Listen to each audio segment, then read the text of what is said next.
মবলা ভাল বোলে নমো নমো নাৰায়ণ প্ৰসন্ন হৰিক হৰি কয়ুক মায়াক নিৰ্জান আপোনাৰ মহিমা আপুনি পেকট কৰি জীয়ক কৰা পৰিত্ৰাণ প্ৰভু জীয়ক কৰা পৰিত্ৰাণ এই বছৰেকৰ বিহু বুলি আপোনালোকে আহি ইয়াতে হুঁচৰি গাইছেহি আৰু গৃহস্থইনো আপোনালোকক কি দি সন্তুষ্ট কৰিব যি পাৰিছে এটি গুৱাপান সহ একৰা খৰচা দি গলে বস্ত্ৰ বান্ধি সপৰিয়ালে আপোনালোকৰ আগত শৰণাগত হৈ পৰিছে ইয়াকে লৈ আপোনালোক সন্তুষ্ট হওক আৰু আপোনালোকৰ আশীৰ্বাদৰ দ্বাৰা ঘৰখনৰ যিয়তি প্ৰাণী আছে সকলোৰে প্ৰতি কুশল কৰক কল্যাণ কৰক আয়ুষত বিঘিনি শূন্য কৰক মাৰি মৰক উপচক্ৰখিনি দূৰতে বিদূৰ কৰক ধনে ধানে উন্নতিদায়ক কৰক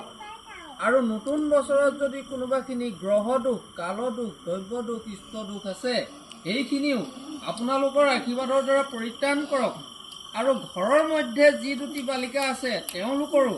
সৰস্বতী মাতৃৰ কণ্ঠাগত কৰি সজ বিদ্যাৰ পাত্ৰ কৰি আগলৈকে এই ধৰণে গুৰু ভকতৰ চৰণত শাৰদ হৈ থাকিবলৈ তেজবল ভক্তি দি মহাপ্ৰভু গোবিন্দে কিবা কৰিব লাগে। জয় মবলা জয়